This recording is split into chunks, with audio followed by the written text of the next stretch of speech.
അത് UDF-ന് എതിരാണ്, LDF-ന് അനുകൂലമാണെന്ന്. അതായത് അങ്ങനെ വരുമ്പോൾ സ്വാഭാവികമായിട്ട് ഈ ആത്മവിശ്വാസം ഇങ്ങനെ അനിൽകുമാറിന് എങ്ങനെ പ്രകടിപ്പിക്കാൻ പറ്റും? ഞാൻ എൻ്റെ അനുഭവങ്ങൾ കൊണ്ടും എൻ്റെ തെരഞ്ഞെടുപ്പ് പ്രവർത്തന രംഗത്ത് ഞാൻ ഇവിടെ കുറച്ച് നാളായിട്ട് നിലമ്പൂരുണ്ട്. അപ്പോൾ നിലമ്പൂരിനെ കുറിച്ച് എനിക്ക് അറിയാവുന്നതാണ്. ഇത് UDF-ന്റെ മണ്ഡലമാണ്. അത് തെളിയിക്കുന്ന തെരഞ്ഞെടുപ്പായിരിക്കും. മറ്റ് കമന്റുകളെ കുറിച്ചൊന്നും ഇപ്പോൾ ഞാൻ പ്രതികരിക്കുന്നില്ല. അതിനുശേഷം നമുക്ക്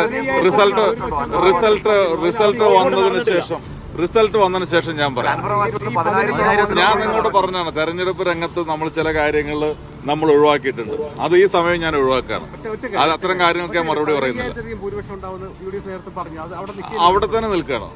15,000 വോട്ടിൽ കൂടുതൽ ഭൂരിപക്ഷം ഉണ്ടാകും എന്ന് പറഞ്ഞെടുത്ത് നിൽക്കുകയാണ്. യാതൊരു സംശയവും. എന്തിനാ 12ലേക്ക് വരുന്നത്?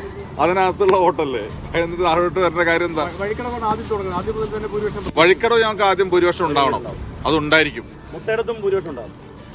എന്റെ വിശ്വാസം വെച്ച് 8 പഞ്ചായത്തിലും ഭൂരിപക്ഷം ഉണ്ടാവും.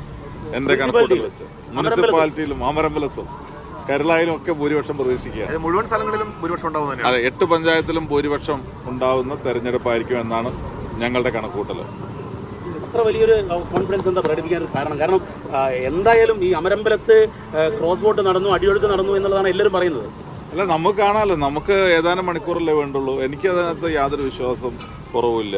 അതിനകത്ത് UDF-ന്റെ വോട്ടുകൾ UDF ക്യാമ്പിൽ പോൾ ചെയ്തിട്ടുണ്ട്. LDF വോട്ടുകൾ ഇങ്ങോട്ട് വന്നിട്ടുണ്ട് എന്ന് വിശ്വസിക്കുന്ന ആളാണ്. അപ്പോൾ അതുകൊണ്ട് തന്നെ നല്ല ഭൂരിപക്ഷം അമരമ്പലത്തുണ്ട്. അമരമ്പലം പോലും യഥാർത്ഥത്തിൽ UDF-ന് ബേസുള്ള അടിസ്ഥാനപരമായിട്ട് UDF-ന്റെ പഞ്ചായത്താണ്. അനിൽകുമാർ അദ്ദേഹം സംസാരിക്കുകയാണ്. അദ്ദേഹം പറഞ്ഞൊരു കാര്യം സർ ശ്രദ്ധിച്ചു. അതായത് കണക്കുകളിലൊന്നും മാറ്റിയിട്ട് എല്ലാ സ്ഥലത്തും ഭൂരിപക്ഷം കിട്ടണം. കാരണം എല്ലാ സ്ഥലത്തും ഭൂരിപക്ഷം കിട്ടിയെങ്കിലേ ഇവർ പറയുന്ന ആ കണക്കിലേക്ക് എത്തുകയുള്ളൂ അല്ലേ?